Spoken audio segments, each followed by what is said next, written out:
All right, it looks like we're at that time, and so Mary, if you would call roll, we'll call the August 19th meeting of the Board of Harbor Commissioners to order. Frank Kelly. Here. Betsy Kramer. Here. Will Anakushin, absent. Corey Bantalon. Present. Eric Friedman, absent. Jim Sloan. Here. Bill Spicer. Here. All right, let's see, Mr. Bradley, are there any changes to the agenda? Mr. Chair, no changes this evening. Okay, thank you. This is the time when we take public comment on anything that is not on the agenda, and I believe Doug Scott does want to address the board. Is that correct? Good evening, Commissioners. Hi, John. Hi, Scott. The rest of your group. You know, thoughts aren't facts, and, you know, admittedly, group, the facts haven't been presented correctly. There's been a number of errors, and Frank, it's cost me a lot of money over the years.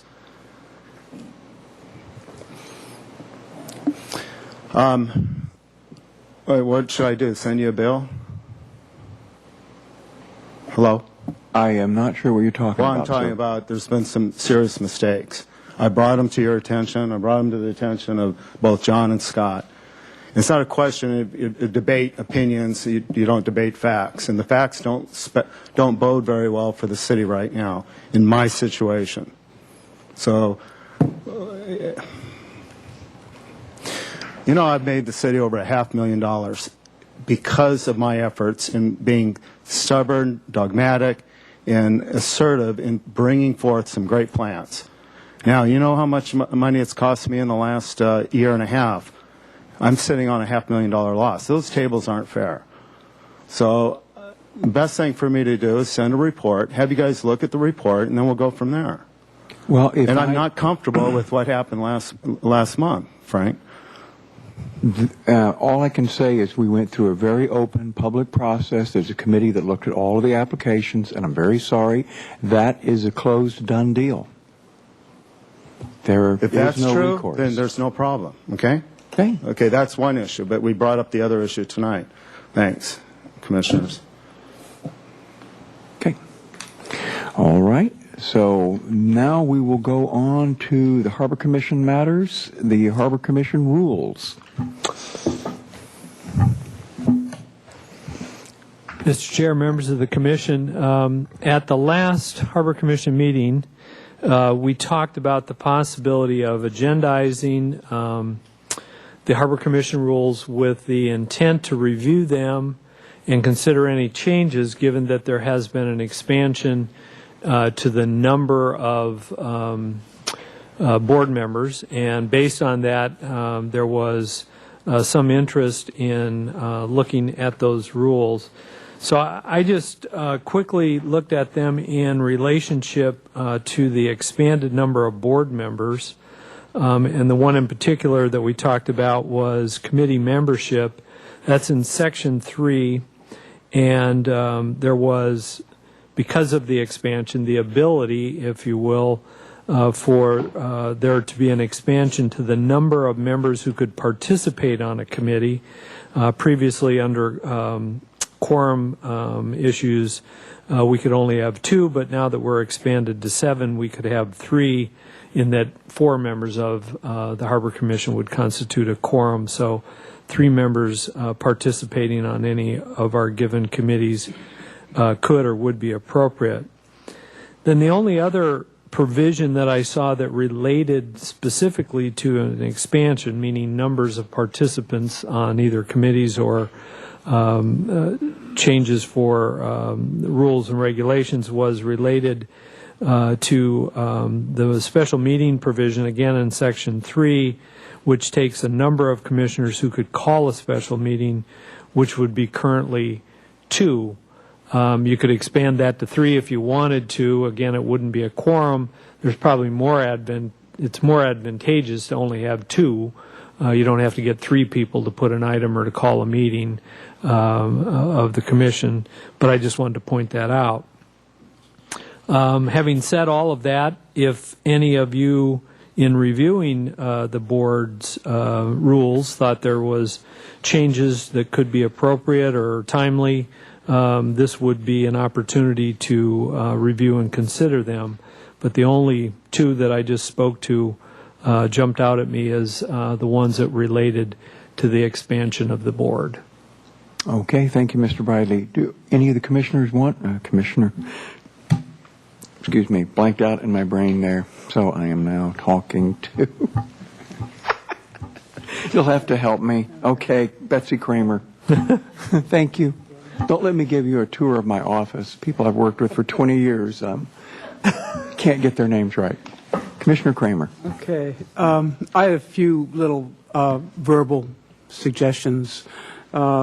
On Article 1, Section 1, it says that the chair and the vice chair in Sections 1 and 2 to be at each July meeting. And sometimes, of course, there aren't any July meetings.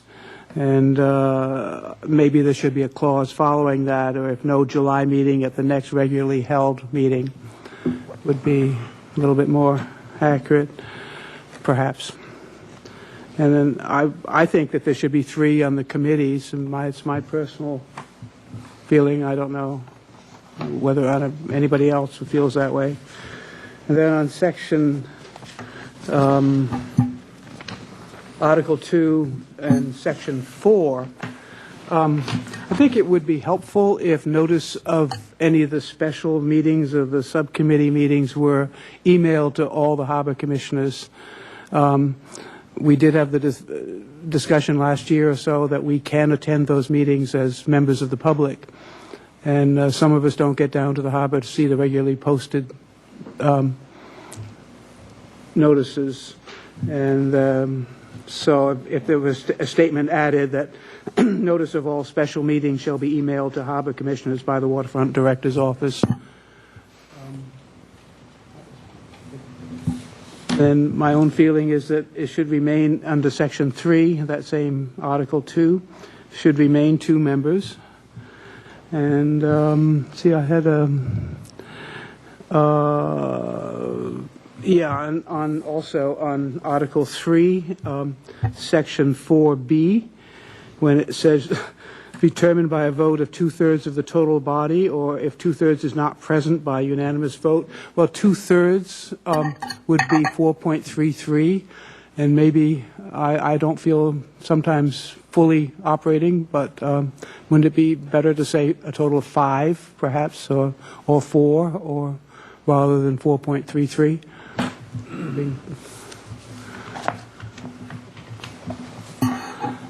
All right. Are there any other comments or questions for the rules from the other commissioners present? One last, sorry. one last one. I'm sorry.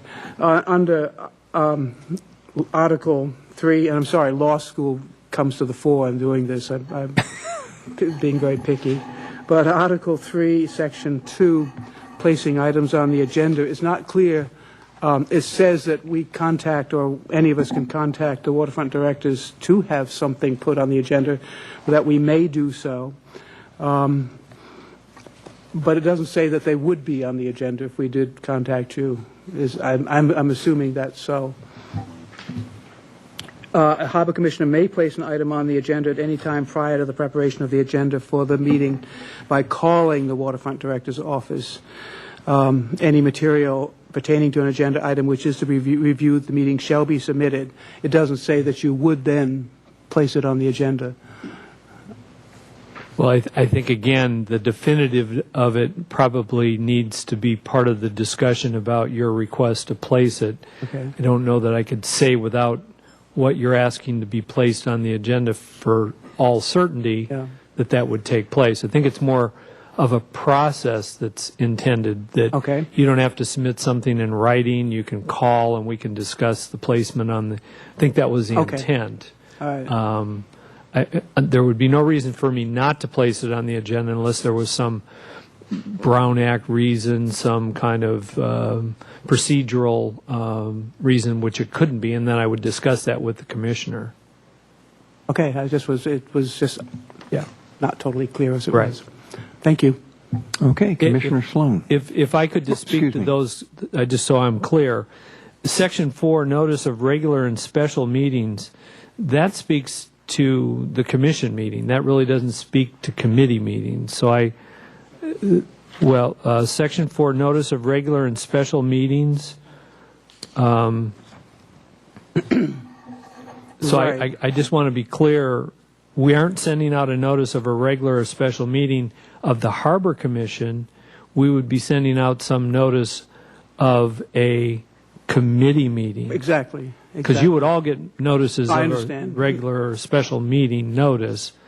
So what you're asking, I think, is that we insert a provision that we send out an email notice regarding Exactly. committee meetings. Yes, To everyone. to the Harbor Commission. Okay, but yes. not the whole distribution of the, see, when we send this out, it goes to a larger distribution than just the 7 commissioners. Well, I'm asking only, I have no feeling about the larger group to whom you send the notices, but I'm asking only specifically for the Harbor Commission. Okay. So for those of us not on the committees, specific committees, for instance, would have noticed that the Marina One subcommittee or committee is meeting, and they might be interested in being there. Okay, so for all committee meetings. All committee meetings. Thank you. Is my request. I just wanted to be clear. It's to be Right. discussed. I mean, maybe no one else would like to have the notice, in which case it dies. Wouldn't we want it to be to everybody that's notified of a normal meeting? Wouldn't we want it to be done to everybody that's notified of a normal meeting? Because don't we run into trouble if we just notify ourselves? No, the committee meeting work of the Harbor Commission is not necessarily open to the public. Especially you've participated, Right, like our right. selection committee Right, meeting. You're right. There are certain provisions of that are really not public No, you're right. as You're right. part of Right. lease negotiations or discussions. So I just wanted to be clear that if we insert something in this section, that it relates to committee meetings, not to regular meetings, and it would be sent just to the commissioners. Right. And that we can certainly do that. Yeah. Commissioner Sloan. Yeah, I just had a comment, Betsy, about the 2/3. We don't always have the full body. For a while, we did not have 7 commissioners, and so I think keeping it as a percentage of the commissioners is probably better than an absolute number. Because if we only had 5 members and you put 5 in there, then everybody has to. It says 2/3 of the total body, and so Right, right. But putting an absolute number, if someone, I see your point, yeah. if we don't have a full commission like we did for a while, then a number probably isn't appropriate, so.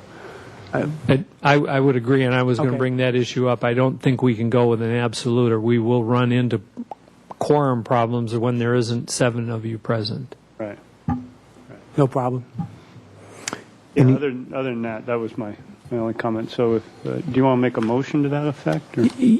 The motion, I think, would be to direct staff to make these changes and bring it back probably for you to review. I don't know that we're comfortable without inserting the proper language to have you take one quick look at it. I don't think there's any urgency to this change. I would just, if there are no other, do any other commissioners have comments they want to make on?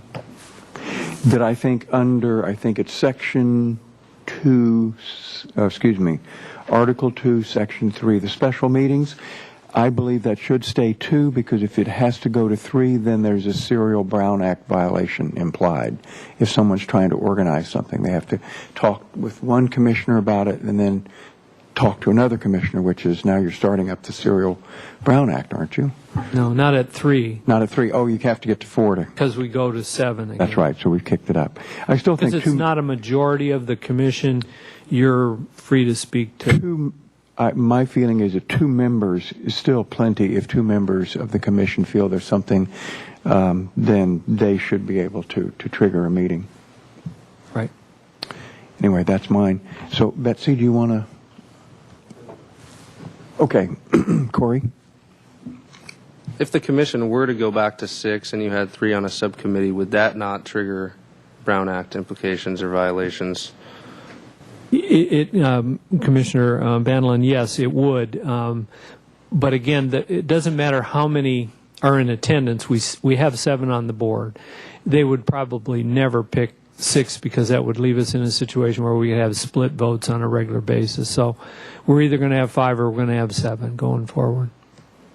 And then my second comment, you just mentioned waiting. I was just curious which committees would be slated to meet in the next month or so that might be affected by having another. That's a only good having question. If I could make a suggestion, maybe if we made a motion on that part of it, increasing the subcommittees to 3 members at this meeting, and then the rest of the changes that Could do that. Commissioner Kramer suggested, we'd draft some language, bring them back, and things like that.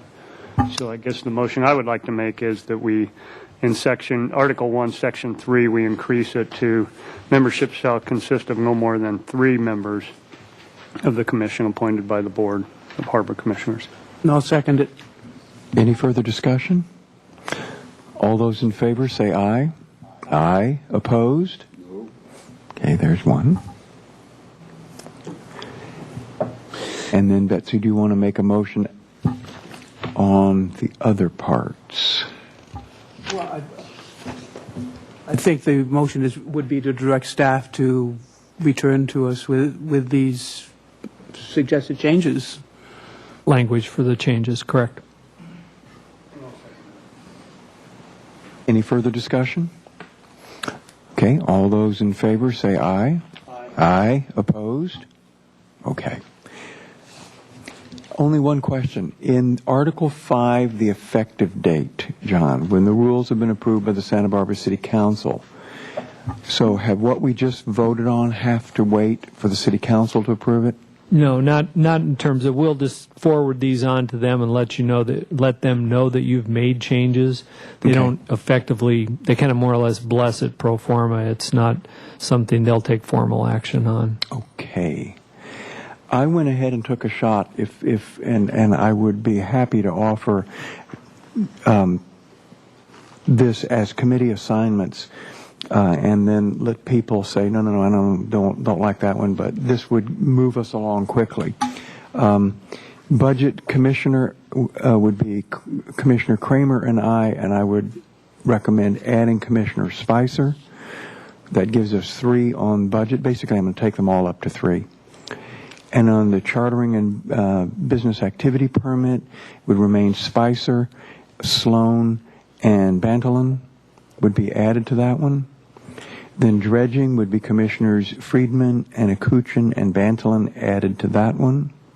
The Marina Run reconstruction would be Akuchin, Kramer, and Friedman.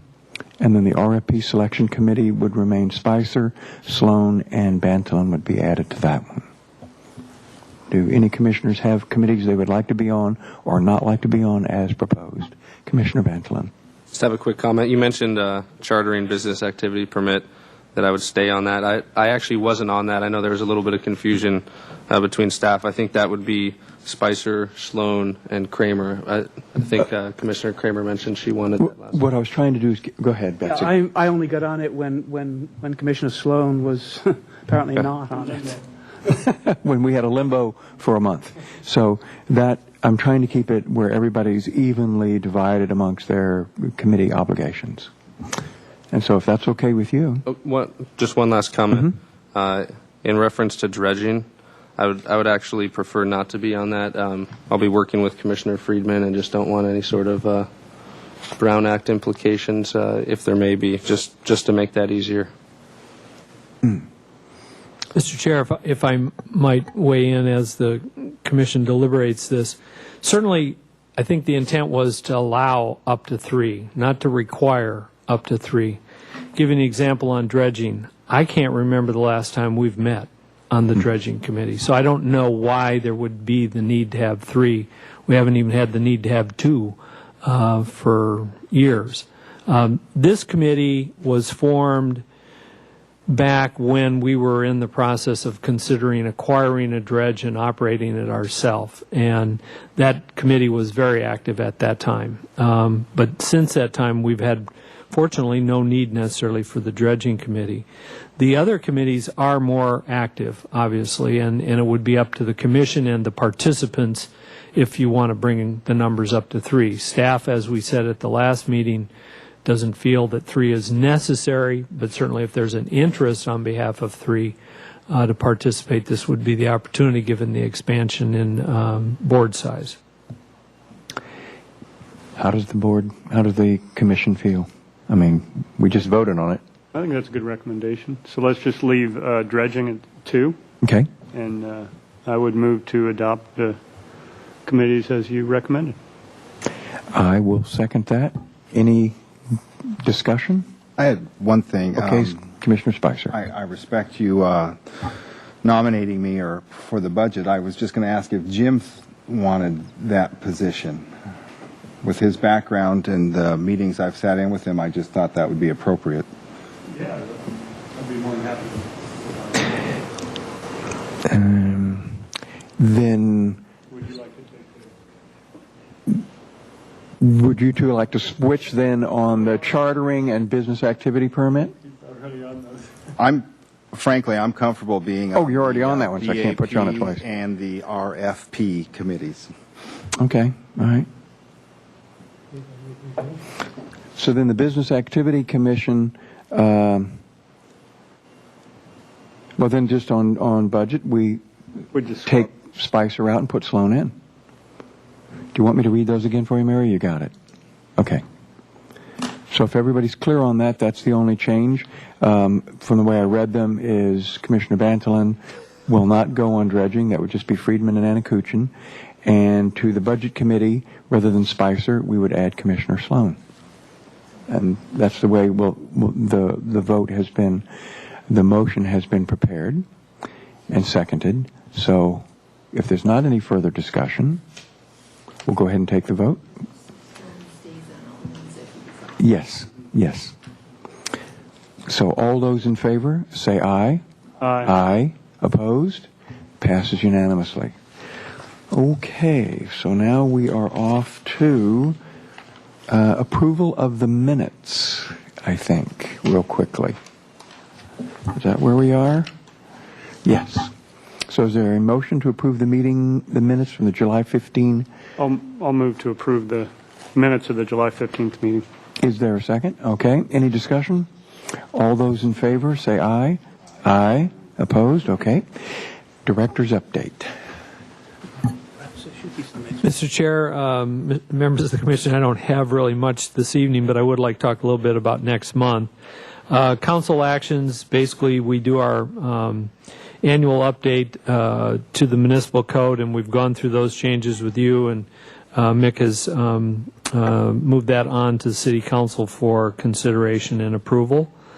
Tentative agenda items for September, we will do our best to try and bring forward a selection of the wine shop tenant with proposals which are due next Wednesday, and we will convene a meeting of the selection committee with staff and hopefully narrow that down and be in a position to make a recommendation next month.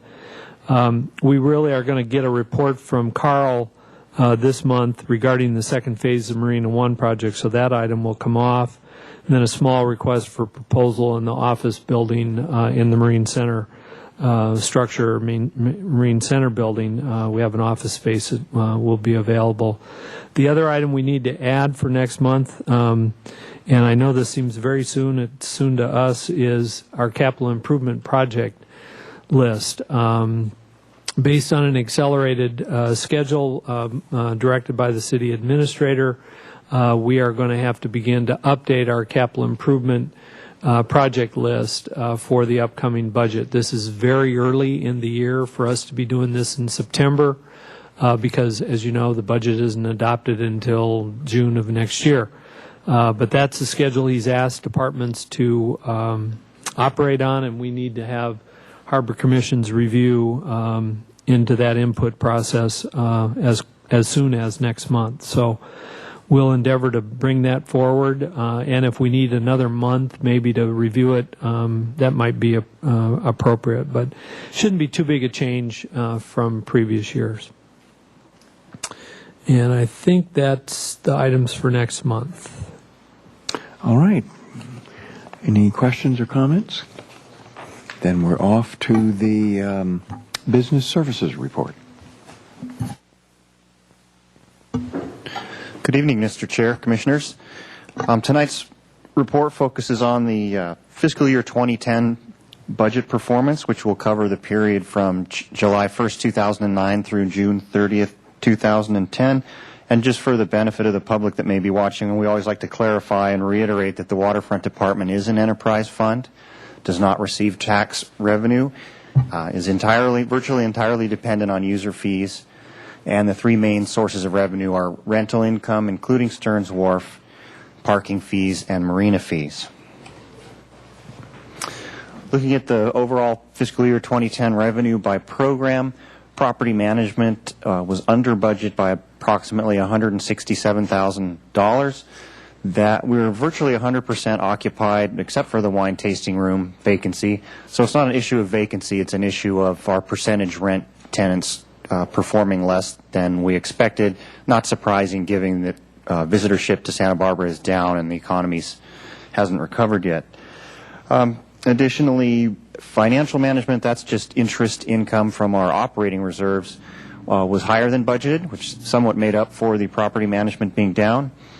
Parking services, interestingly, was under budget, but 17% higher than the revenue we received in parking last year, and that was because, as many of you may recall, we did across-the-board parking fee increases in all of our lots last year. When we budgeted, we estimated it was about a 30% revenue increase overall, price increase overall. We factored in a 10% fall-off factor, so we estimated 20% increase, but we only achieved 17%. So it's hard to predict when you're raising rates like that.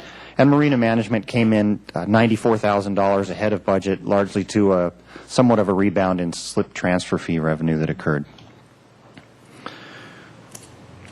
Just to drill down a little bit on what happened in the property management area, harbor commercial revenue was down by about $70,000, and when we say commercial, that refers to our retail leases, brokerages, virtually everything that is not a restaurant or food service.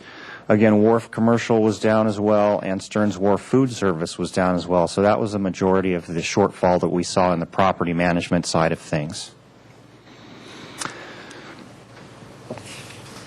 Again, in the parking services program, Stearns Wharf parking was up over last year's revenue due to the fee increases, but under budget. Same story in the Harbor Main parking lot, $16,000 under budget, but higher revenue, more revenue than we received in fiscal year 2009. Annual parking permits perked up. They've been running below budget for the last couple of years, and so we sold $13,000 over budget, so that's at least a little bit encouraging. Marina management, we had visitor fees. Again, 50% increase in visitor fees last year, so more revenue was received than last year, but we did not achieve our budget target. We believe that's due, at least in part, to the Marina One construction. There were quite a few boats that had to be relocated during the replacement of the headwalk, and there were times when there was simply no room at the inn for folks that would want to have would need a visitor slip. So that might be part of it, and then the other part would be the economic factors. Perhaps trailer boaters aren't bringing their boats down and getting visitor slips for the weekend, or less folks transiting the coast and stopping off in Santa Barbara, much as folks not stopping off in our hotels on land. Somewhat mitigating that, or more than mitigating that, would be the slip transfer fees, which rebounded somewhat to $524,000 total for fiscal year 2010, up quite a bit from 2009, but not quite near the $600,000 mark that we enjoyed from fiscal year 2005 through fiscal year 2008. So encouraging, but we're still not back to where we were. So the total revenue was $11,525,000. Our budget target was $11,522,000. So we came in $3,200 over budget on a $11.5 million budget. So that's cutting it pretty close, but at least we made it. And it was $500,000 more than fiscal year 2009, again, because of the slip transfer fee resurgence and the fee increases in visitor slips, slip fees, and parking fees. Moving on to the expenditure side of the equation, our fiscal year 2010 budget target was $12 million. Came in about $500,000 under budget at $11,500,000. This is primarily due to, oh wait, that's the next one. Okay.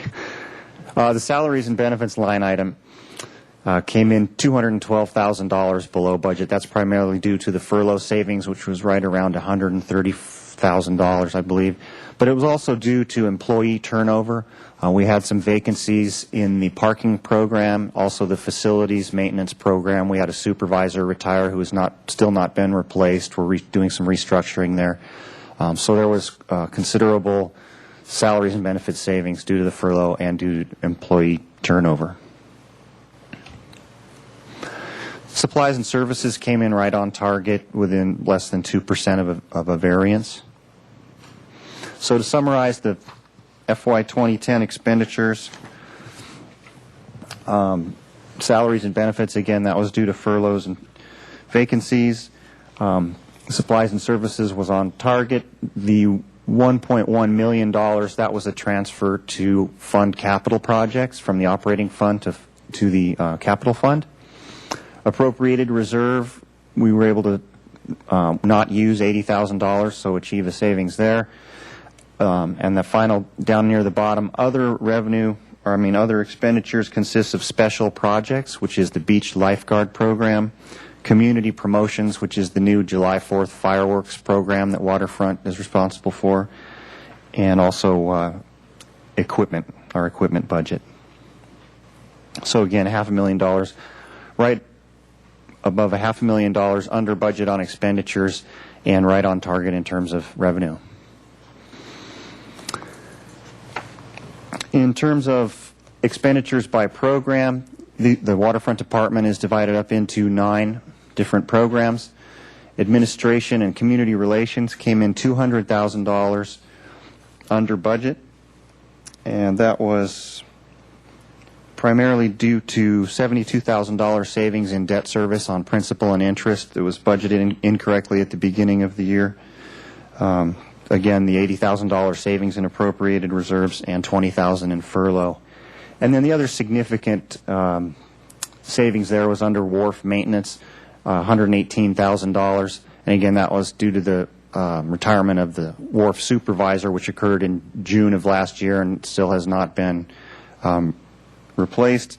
Additionally, there was $30,000 in savings in equipment rental and building maintenance and planned maintenance on Stearns Wharf. So those were the big ticket items. If the Commission wants to go back and look at some of those other programs, I have some data on most of those programs, but those were the big ticket items.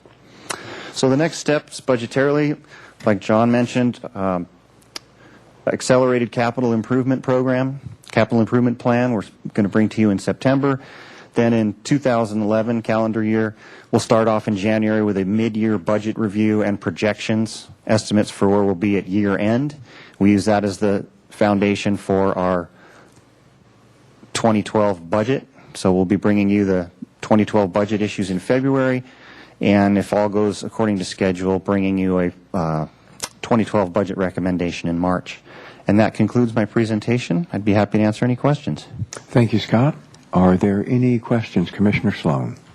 Yeah, I'd just like to acknowledge and compliment you guys on a great job of managing the budget that you've done, the whole department. I think, it's been tough with predicting revenues in this economy and everything, and I think it's great. I mean, bringing them both in line is really an accomplishment, and I think you guys should be proud of it and recognized for it, so thanks.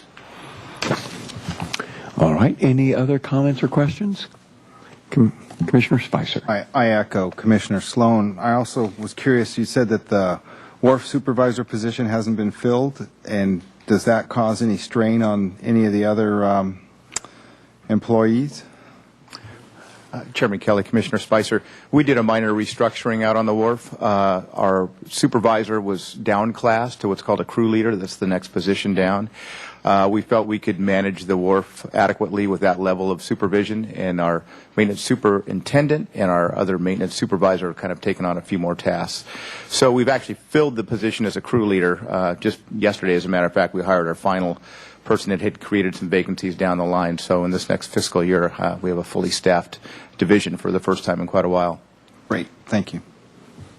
And if I could join in the compliments, these gentlemen who manage their divisions do a great job of that overall. And for those of you who are involved in business, a $12 million budget is a small business, and we run it just like that. We are a governmental agency, but because we're an enterprise fund, the bottom line is what we need to look at. And I like the fact that we were still $500,000 under in expenditures for a variety of different reasons. But my staff know that the expenditures are just as important as generating the revenue. And sometimes our revenue opportunities are fixed in terms of where we can go, and we know they have implications if we raise fees, whether they're parking fees or slip fees, that affects the users, and we don't want to do that when we don't have to. So I also appreciate the efforts that they've put in. And the last comment I'll make is that it seems like we're continuously in the budget mode. It used to be we were in a 2-year budget process where we would do and adopt a 2-year budget. That was wonderful because once you'd done it, you had a 2-year budget plan in place, and you really didn't do much other than monitor it for a year and a half, and then you started again on the budget. But because of the city's financial struggles, general fund, we're back on that annual year cycle, and it's almost, July 1st, the end of our fiscal year, and here we are in September thinking about having to put together our capital improvement budget. So it's a strain on staff in that it seems like that's what we do year long now. So we appreciate the compliments, and they do a great job. And so do the people that work in the field that save the nickels and dimes when they're doing the projects. Commissioner Kramer.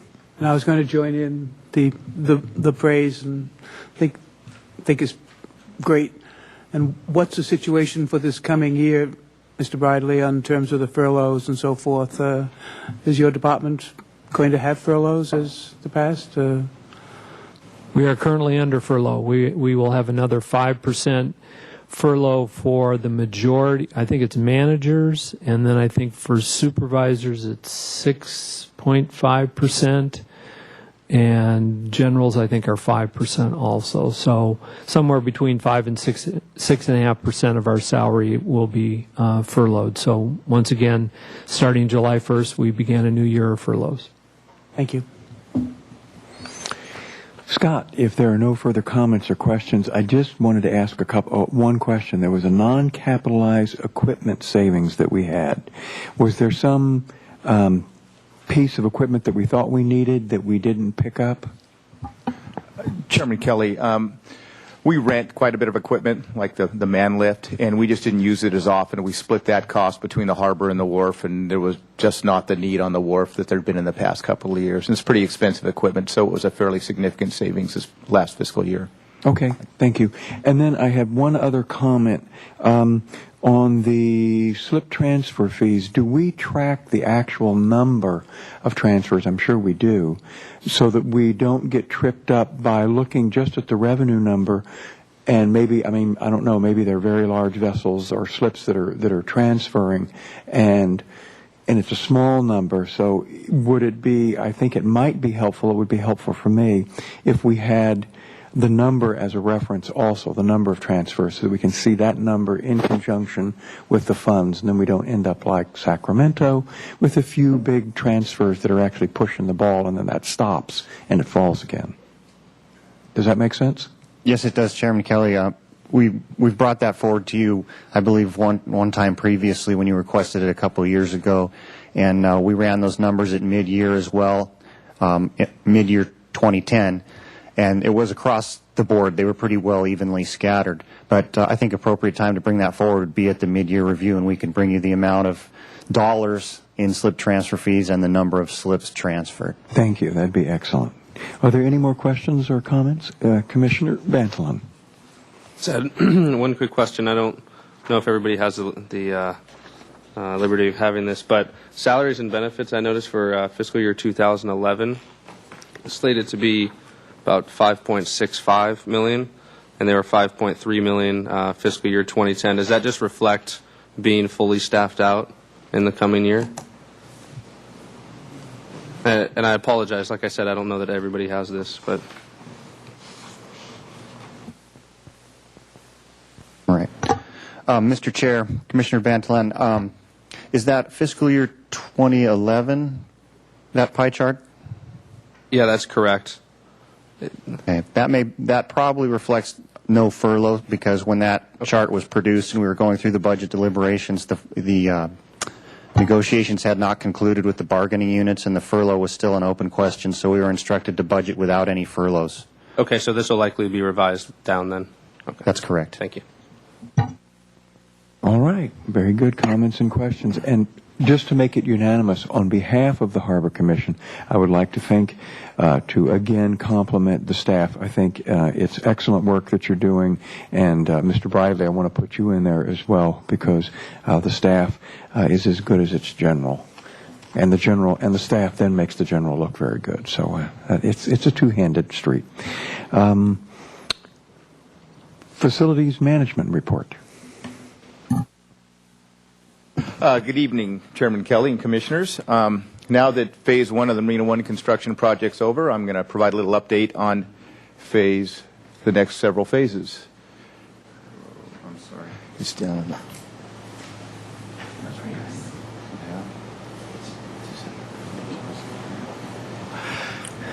It's coming up. On July 30th, we opened bids for the next 3 phases of the Marina One replacement project, phases 2, 3, and 4. Although these 3 phases are going to be built in separate yet consecutive years, we decided to combine them into a single bid, ensuring consistency of docking materials and construction. We provided a preliminary design with a specification requiring the contractor to supply a final design. This is fairly typical of projects of this nature. The shop drawings or the submittal drawings are very, very detailed, so it's really a duplication of effort to go and have a very detailed design as part of the bid. So there's a little bit of a implied savings in that part. Next slide, please.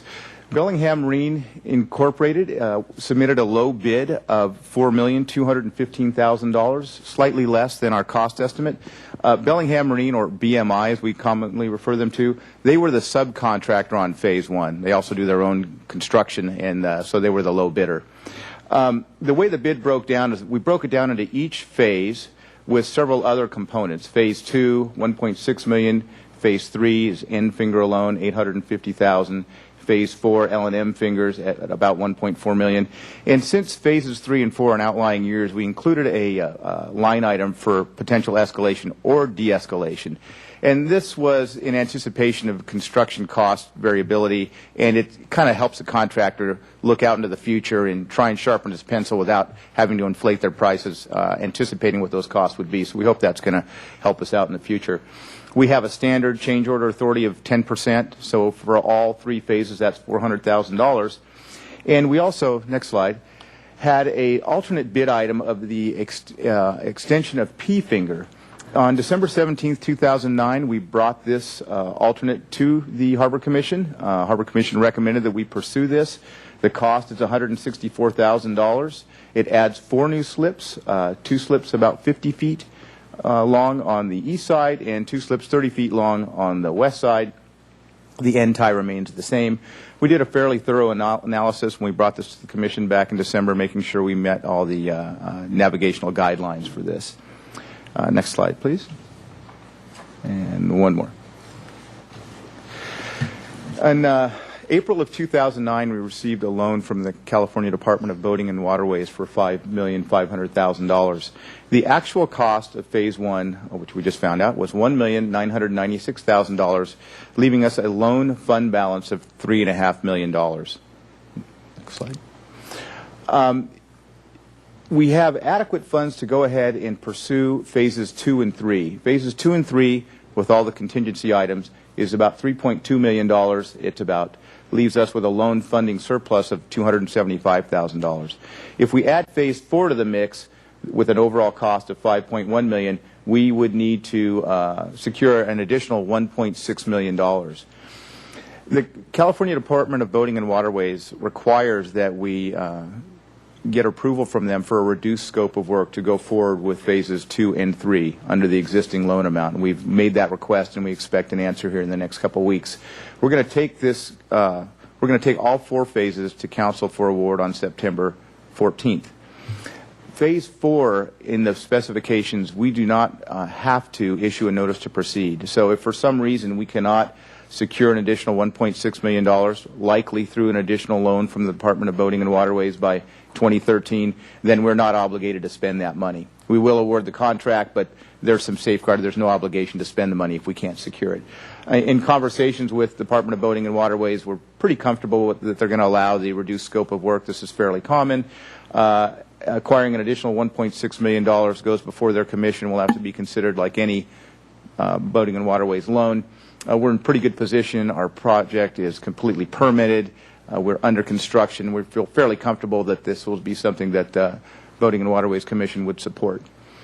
And finally, the tentative schedule is the actual construction for O&P Fingers would probably happen this January and February 2011. Phase 3 is in 2012 of just End Finger, slightly smaller project. In Phase 4, assuming we can secure the additional funds, will be in probably the same time, January and February of 2013. So this concludes my presentation this evening, and I'd be happy to answer any questions. Thank you very much, Carl. Commissioner Sloan. Carl, so the extension of P-Finger, when would you have to decide on that, since that's coming up in a few months, basically? Chairman Kelly, Commissioner Sloan, the request we made to reduce the scope of work includes that bid alternate for Phase 2. So if the Department of Boating and Waterways approves that, they essentially approve spending the money on P-Finger. They could exercise their authority to say, you know, cut that alternate bid item out. I don't expect that to be the case. Any other questions or comments? I had another one. How many bidders did we have on that project?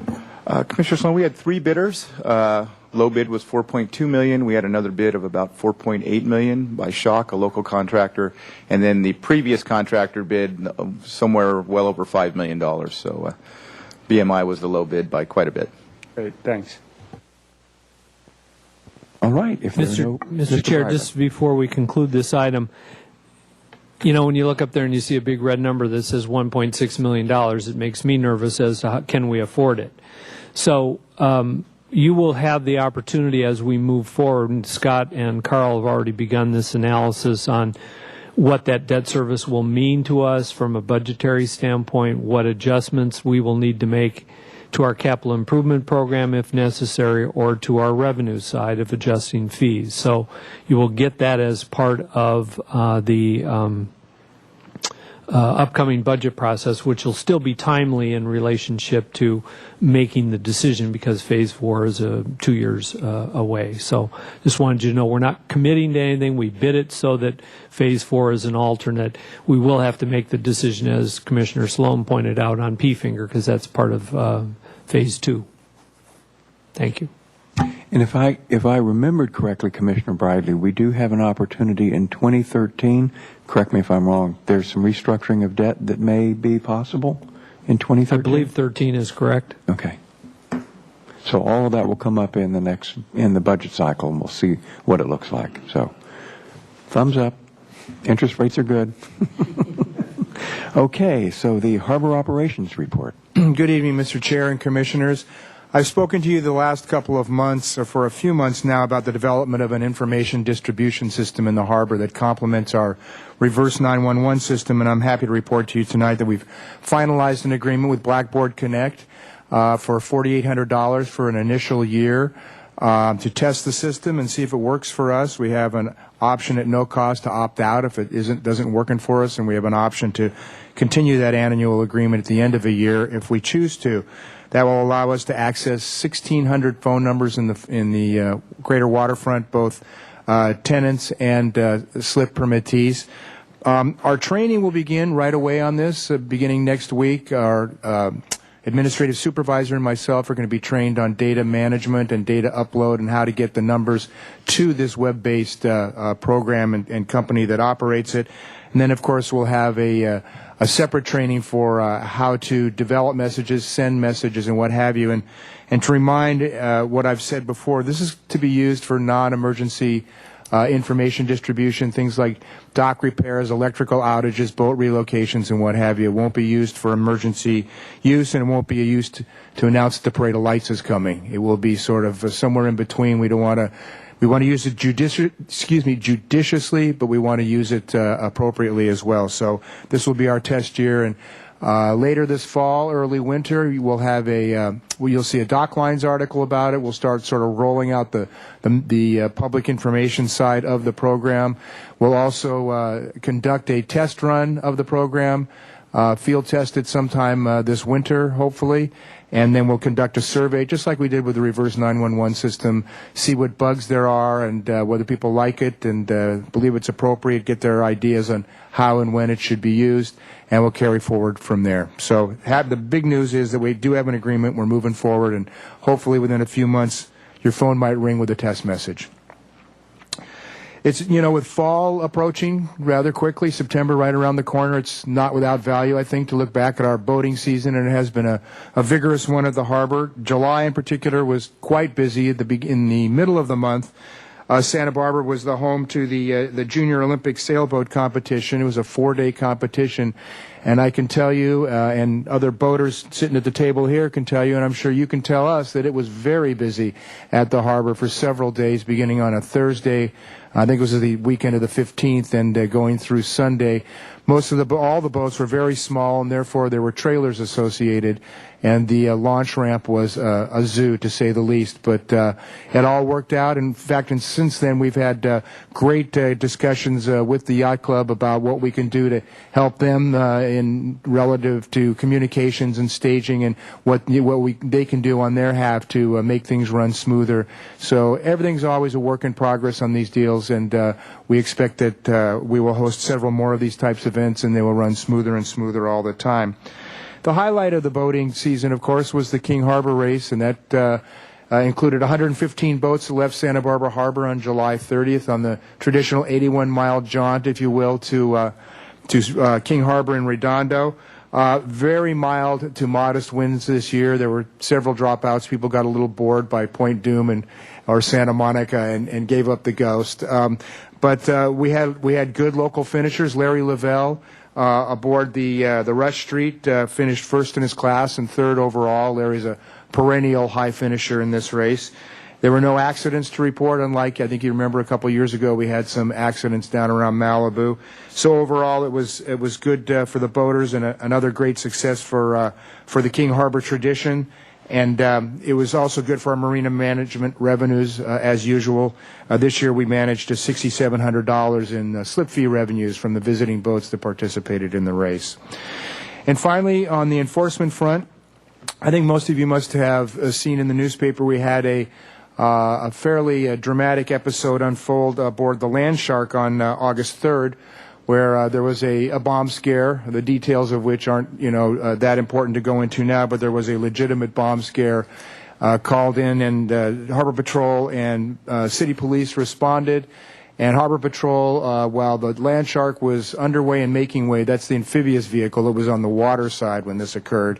It was out by just past the bait barge, between the bait barge and the navigational buoy 3.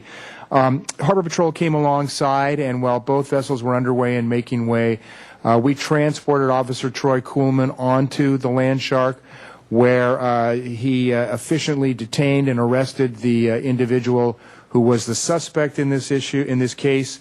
When the Landshark came up onto the launch ramp parking lot, all of the passengers were safely disembarked from the vessel, and the belongings of both the suspect and another individual who the suspect had allegedly said had a bomb in his backpack were searched.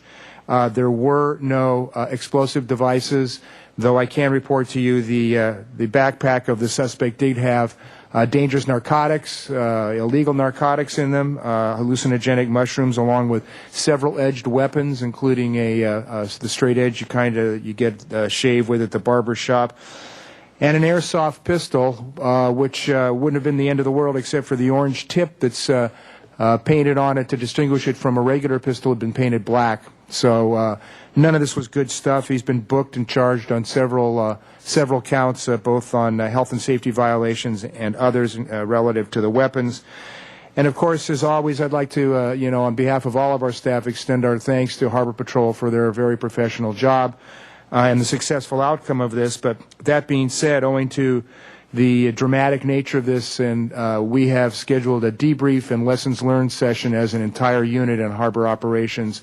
I believe it's on the 25th of August. We'll be getting together to piece this whole thing apart and see what went right, what went wrong, what we can learn from it, so that we're better the next time than we were this time. It's the way we do work down there, and hopefully it will prove good results. And that pretty much concludes my report. I'd be happy to answer any questions.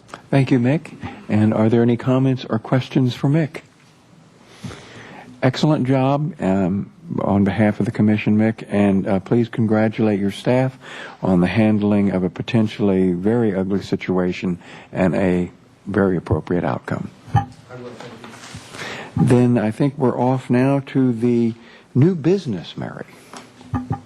Office lease with Brophy & Sons, Inc. Recommendation that Harbor Commission review and recommend to the City Council approval of a 5-year lease agreement with Brophy & Sons, Inc. for administrative and accounting office space at 125 Harbor Way at an initial base rent of $1,177 per month.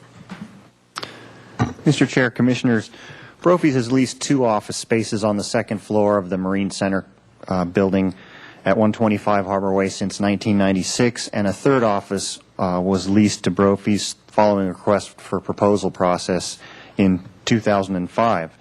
So the current lease for suites 14, 15, and 22 equates to approximately 490 square feet, and that lease expired on December 1st of 2009. The offices are used as accounting and management offices for Brophy Brothers restaurant operations in Santa Barbara and also their newer restaurant in Ventura Harbor. And this lease is specific to the offices in the Marine Center building, and it is separate and distinct from the Brophy's restaurant lease, which we'll talk about in a moment, and also the lease for the retail area underneath Brophy's restaurant, known as simply the store at Brophy's. So 3 different leases there. This is specific just to the accounting offices. The recommended lease is for a term of 5 years at an initial rent of $1,177, which is the existing rent. Equates to about $2.40 per square foot. It is, however, subject to annual cost of living increases based on changes in the consumer price index, like virtually all of the waterfront leases. And in addition to the rent, Brophy's pays 15 cent per square foot monthly utility surcharge. So the actual effective rent is $2.55 a square foot, for what it's worth. All other tenants in the Marine Center building that aren't separately metered for electricity pay this 15-cent utility surcharge. So there are no changes to the business terms of the lease, and we'd like to recommend Commission consider the lease. Thank you. Are there any questions or comments from the Commission for Scott? Go ahead, Commissioner Sloan. Just in looking at both of these, how many square feet do they have in total in the harbor? Because they have the offices, they have the restaurant, they have the place downstairs, and then they have a storage and food prep area over in the old naval building. Did I read that correctly? Yes, Mr. Chair, Commissioner Sloan. Shooting from the hip here, it's 3,500 square feet for the restaurant operation, about 500 for the offices, so that's about 4,000, and then probably about 400 square feet in the retail shop, so 4,400 thereabouts from all 3 operations.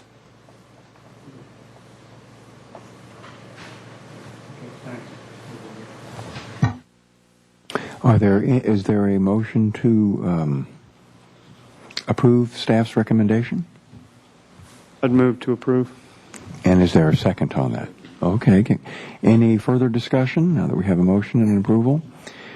All those in favor say aye. Aye. Opposed? Passes unanimously. So now we're off to the lease agreement with Brophy Brothers and Sons. Recommendation that Harbor Commission consider and recommend City Council approval of a 25-year lease with Brophy & Sons, Inc., doing business as Brophy Brothers Restaurant and Clam Bar at an average base rent of $32,695 per month, or 10% of gross sales, whichever is greater. Mr. Chair, Commissioners, just prior to getting into the body of the report, I'd like to just share with you a little bit of history on this building that I stumbled upon while looking for something entirely different. As far as we know, the building was built in 1964, and from 1964 through 1984, it was managed under a master lease for which the city received $100 a month for the 119 building, the entire building, first and second floors, which came to be known as the John Dory building. From the late 60s, the master lessor leased the building, or at least the top floor, the second floor of the building, to the John Dory Company, which later became doing business as the John Dory Restaurant, which some folks may remember, going back quite a ways. From 1969 to 1988, the John Dory operated on the second floor of that building under a lease agreement with the city, which paid the city 10% of gross sales. So we were back up to a more modern lease arrangement type of thing. And in April of 1988, the lease was assigned from the John Dory operation to Brophy Brothers Incorporated, which later morphed into its current structure of Brophy and Sons Incorporated. So that's a little history on that building. We've come a long way from $100 a month on that building. So, to get back to Commissioner Sloan's earlier question, Brophy Brothers Restaurant leases approximately 2,200 square feet of second floor space in the 119 building, the old John Dory building. For the restaurant facility itself, another 380 square feet of space on the ground floor for the clam bar area, and 994 square feet of space in the adjacent building known as the old Coast Guard building, or the 117 building, which is primarily used for storage and refrigeration. It's on the back side of the building. It's not noticeable. In fact, many people don't even realize that those are two different buildings, but the Brophy's and Deli Sushi are in the 119 building, and then Transpac Marine, Minnow Cafe, and so forth are in the 117 building. So Brophy's kind of straddles a bit of both. The current lease commenced on October of 1991 and expired in February of this year. It was amended 3 times between 1993 and 1996.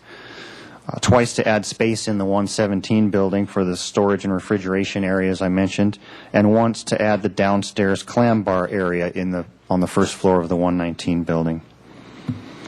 The rent's currently $32,695 per month, or 10% of gross sales, whichever is greater, and amazingly, the tenant is always in percentage rent above and beyond the base rent. It's quite a success story. The current lease also has an escalation clause that increases the percentage rent to 11% of gross sales after they hit $2.5 million in gross sales, which they generally do in July of each year. And this is common to our other major restaurants, such as Chuck's Waterfront Grill, Santa Barbara Shellfish, Harbor Restaurant, and Breakwater Restaurant. All have some form of this escalation clause that takes them from 10 to 11% once they hit a certain benchmark. Another important aspect of the current Brophy's lease that came up during negotiations was the reimbursement for improvements provision. The reimbursement for improvements provision allows certain tenants with this clause in their lease to apply for an offset for infrastructure improvements to their building that they do at their expense, such as utility distribution system, plumbing, electrical, upgrades for environmental compliance that might come down the line. And this is the way that the landlord can hold out a carrot and say, fix your problem, here's a benefit that you can take off of your rent. Tenants that have the reimbursement for improvements clause includes, again, Chuck's Waterfront Grill, Harbor Restaurant, Minnow Cafe, Shoreline Beach Cafe, and Santa Barbara Shellfish. And the tenants, including Brophy's and Harbor Restaurant, have completed major kitchen remodels, plumbing remodels using this incentive program. Brophy's did extensive repairs to their deck in 2002, which had become very dry rotted, and the substructure needed to be completely replaced, and they were able to apply for credits to do this. The main changes to the lease involve updating the reimbursement for improvements provision to make it cleaner and easier to administer, increasing the insurance requirements, new and improved maintenance clause clarifying landlord and tenant responsibilities, which is a little vague in the 1991 lease, and also a seasonal allocation of base rent, allowing for a lower base rent in the winter months to be made up with a higher base rent in the summer months. So the base rent will still amount to $392,000 a year, but it will be paid in smaller increments during the winter, larger increments during the summer. And once again, this is a clause typical of many of our restaurant leases, such as Chuck's, not Harbor Restaurant actually, but Shoreline Beach Cafe, Minnow Cafe, etc. So the basic terms of the proposed lease are a 5-year initial term with 4 additional 5-year terms for a total term of 25 years, starting off at the existing base rent of $32,695 a month, average, but allocated seasonally, as I just mentioned. And this equates to about $9.14 a square foot. Percentage rent will remain at 10% of gross sales, but the escalation clause will go to 11% at $3 million in gross sales instead of the current lease, which is 11% at $2.5 million. And that was to mirror the Chuck's Waterfront Grill lease, which that's exactly how it reads in their lease. Again, cost of living adjustment each year based on changes in the consumer price index, and a personal guarantee by Susan Bennett since the lease is with their corporation. All other business terms of the lease remain unchanged. And I'd like to add that Brophy Brothers and Clam Bar, as managed currently by the Bennett family operation, has been, again, a real success story and is a very important component of the Waterfront Department's leasing program. It's our second largest point source of revenue in the waterfront behind the Harbor Restaurant, and has come a long way since the old John Dory restaurant. I'd be happy to answer any questions. Thank you, Scott. Are there any questions or concerns from any of the commissioners? Commissioner Spicer. I have one comment, not really a concern, just a story. I had a meeting with a professional restaurant reviewer earlier this week, and my partner asked him what his favorite restaurant when he comes to Santa Barbara was, and he named a couple, but he said that Brophy's was one of his favorites because he found it to be extremely unique throughout California in particular, where it has that kind of attitude where you can sit outside in the open air, and he gave it he found it a real Santa Barbara gem. So I would agree. I was also just going to say I'm glad it's a success story because so few, I know it's a part of their lease, but so few companies would have their information shared like this and be able to put up with that. So I'm glad it's all good news. Thanks. Any other comments or questions? Commissioner Sloan. And maybe you said this, Scott. When would the lease start? The new lease? Mr. Chair, Commissioner Sloan, this still has to go to City Council in early September, and since it's a lease for more than 5 years, it requires an ordinance, which takes an additional 5-week process after the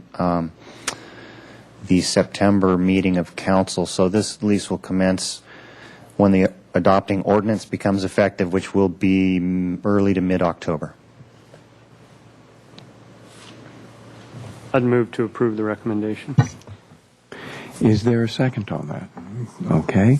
And I'll throw out one point that just struck me. We changed the percentage rent escalation from $2.5 million to $3 million, where it clicks to 11%. And I know you had made the comment that that's what we did for Chuck's. So could you share with me the logic on why we made that? Because that represents quite a, John, you always smile when I catch these things. You'll get a good answer. Okay. why we made that concession to I'm the really tenant? on the spot.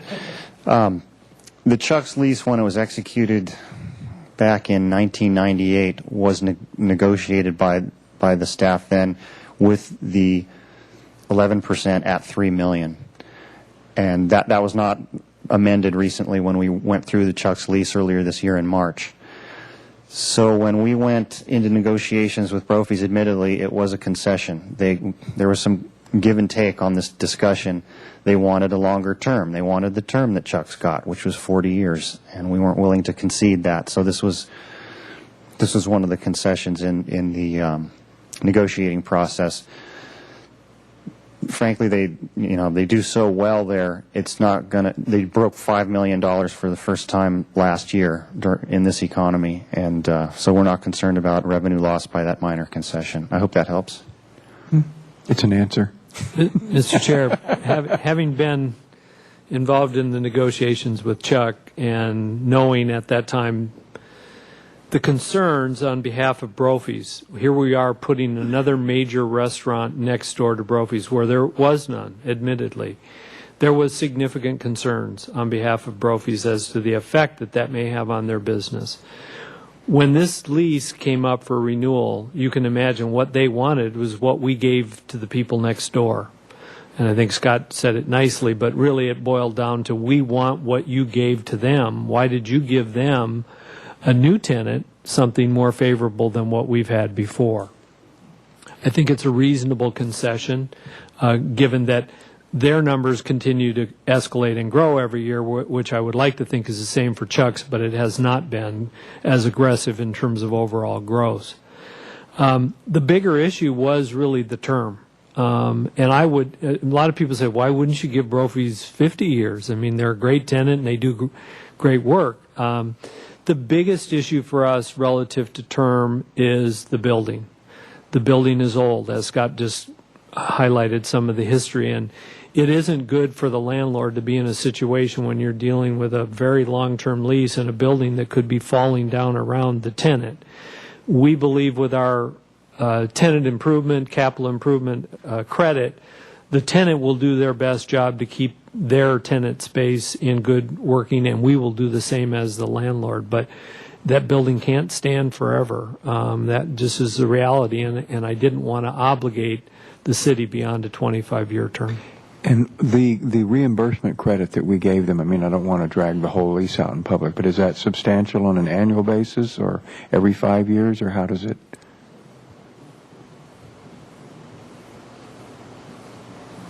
It's 50 per year. Okay. They have credit up to, if they do a capital improvement, up to $50,000 every year, which we approve. They don't just get to decide what it is. They could get 50 per year. And then does that, if they don't use it, does that aggregate? No, they have 50? to use it, that 50 in Okay. that year. They can't add it 100 for the next and 150 for the next. Okay, very good. So those were my comments. Questions? Commissioner Batlin. I just had one quick question. Doesn't pertain exactly to this, but just the we've been talking about the escalator and the different triggers. Are those the same for the different restaurants? I see that some of the other restaurants have lower gross sales. I'm just sort of curious about that. I think Scott knows the details better than I would.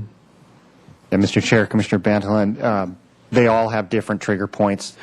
I don't remember them all offhand. Harbor Restaurant, I believe, is probably $3 million. Santa Barbara Shellfish, I believe, is 1.5 is the trigger point. I would guess Shoreline Beach Cafe is probably in that 1.5 category as well. It's all 10% of gross sales to 11% of gross sales when they hit that trigger point. Okay. Are there any other questions? Then we have a motion with a second. All those in favor of approving the lease agreement for Brophy Brothers and Sons, please say aye. Aye. Opposed? Passes unanimously. Commission staff communications, Mr. Brightly. Mr. Chair, members of the Commission, the only item I'd like to point out, I did distribute a very colorful and quite nice quality report which was done and presented to the City Council this week. It's the 2010 Sustainability Achievement Report. It is an ongoing effort on behalf of the city to make greater strides towards a number of different areas, green building, recycling, energy savings, a variety of different ways to be more sustainable in our efforts. Carl sits on the citywide committee that participates on an ongoing basis in a variety of different ways. We have not produced this report, I think, for 2 years, but they felt it was appropriate. It did focus a little more not only on what the city does, but how we work with local businesses or other business entities within the community that have also kind of begun to make greater strides towards sustainability effort. So just for your information, something that we were asked to distribute to our boards and committees. Thank you very much, Mr. Bradley. Commissioner Anakuchin, you had a comment you wish to make? I have a comment, but not in regard to this. Okay. I just wanted to advise everyone that 2 weeks ago a tall ship arrived in our harbor and took people out on cruises in the evening. I was fortunate enough to go out last 2 Thursdays ago. The ship is quite a nice experience to go bounding around out there in. The nature of it is I think an attempt to establish the tall ship organization out of Channel Islands Harbor in Santa Barbara as well as other communities. Their stated purpose is to provide essentially an educational aspect to what do we call them, underprivileged youth for one group, and lucky people like myself who was able to take his family out and enjoy that rather lush experience. I have nothing but good things to say about it. It was sponsored by the Maritime Museum in this particular incident, which I think is a dandy use of their capabilities to bring a ship like that to Santa Barbara. And I just suggest that anything that we can do to propagate and maintain that kind of activity, we should vigorously prosecute. Thank you. All right. Thank you, Commissioner Anakuchin. Any further comments or questions? All right, we have arrived. Is there a motion to adjourn? I'll make the motion. Can I take that as a second? Okay. Any discussion? All those in favor say aye. Aye.